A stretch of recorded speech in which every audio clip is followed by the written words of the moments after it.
Mga kapatid, sa ating mga pagbasa ngayong linggo, isang malinaw na mensahe ng ating Panginoon. Ang Diyos ay tumatawag sa atin dahil mahal niya tayo. Hindi dahil tayo ay perpekto, hindi dahil may mga magaganda tayong buhay, kundi dahil mahal niya tayo kahit nasaan pa tayo sa ating buhay.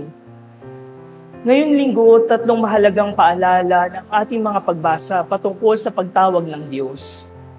Ang una, tinawag tayo ng Diyos bago pa man maging maayos ang lahat sa atin. Sa unang pagbasa, pinaalala ng Diyos sa Israel kung paano niya sila iniahon sa Ehipto. Marahil ganito ang sinabi ng Diyos: "Ako ang nagdala sa inyo palabas sa pagkaalipin. Ako ang nag-alaga sa inyo sa disyerto. Ako ang gumabay sa inyo hanggang dito. Kayo ay magiging aking bayan." Malinaw ang mensahe ng Panginoon. Bago niya pinili ang Israel, tinawag na sila ng Diyos. Hindi sila pinili dahil magaling sila. Hindi sila pinili dahil matatag na sila. Pinili sila dahil ang Diyos ay tapat sa kanyang pangako. Marahil ganito rin tayo. Minsan iniisip natin na ang Diyos ay tumatawag lang sa mga taong maayos ang buhay. Pero ang totoo, ang Diyos ay tumatawag sa mga taong gusto niyang ayusin at samahan. Hindi sinabi ng Diyos, "Bumalik ka kapag okay ka na." Ang sabi niya, "Halika, sabay tayong maglakad habang inaayos natin ang buhay mo." Kaya kung may mga kahinaan tayo, hindi ito dahilan para umiwas sa Diyos. Ito ba mas lalo ang dahilan bakit tayo mas lalong lumapit sa Kanya? Pangalawa, minahal tayo ng Diyos kahit hindi pa tayo karapat-dapat.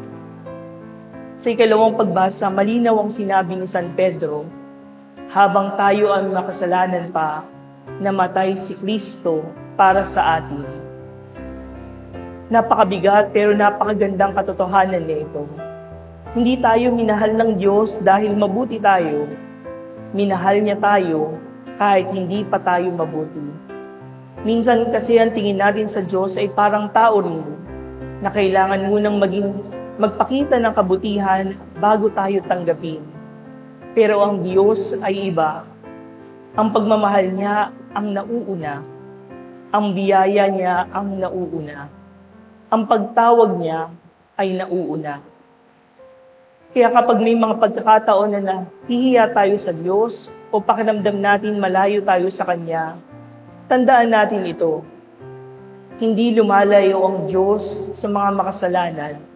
Lumalapit siya para hilahin tayo pabalik sa Kanya. Parang mga magulang na hindi sumusuko sa mga anak. Parang pastol na hindi iniiwan na mag-isa ang kanyang mga tupa. Ganito magmahal ang Diyos. Ganito magmahal ang Diyos. Ang ikatlo, tinatawag tayo ng Diyos para maglingkod at magbahagi. Sa Ebanghelyo, nakita natin si Jesus. Nakita ni Jesus ang mga tao. Sila ay pagod, litong-lito, at parang tupang walang pastol. Ano ang reaksyon ni Jesus?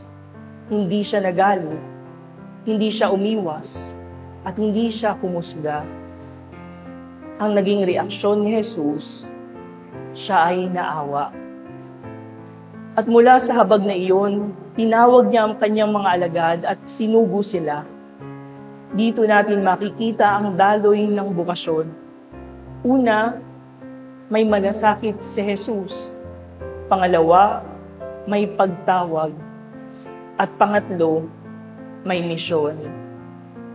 Ang pagtawag ng Diyos ay hindi lang para sa sarili natin. Ito ay para din sa iba. Sabi ni Jesus, marami ang aanihin, pero kakaunti ang manggagawa. Ngayon sa mga nangyayari sa ating paligid, marami na rin tao ang pagod na sa kanilang buhay. Maraming nalilito kung saan pupunta. marami pa rin naghahanap ng pag-asa. At ang tanong ng Diyos ay hindi lang sino ang tutulong sa kanila, kundi sino ang handang ipadala ng Diyos para sa kanila. Ang sagot, tayong lahat, dahil lahat tayo ay may misyon. Mga kapatid, ito ang mensahe ng Diyos sa bawat isa sa atin. Tinawag tayo bago pa man niyang baguhin at ayusin ang lahat. Minahal ka niya kahit hindi ka pa kadapat-rapat. Tinawag ka niya para maglingkod at magdala ng pag-asa sa iba. Kaya ang tanong sa atin ngayong linggong ito ay hindi, handa na ba ako?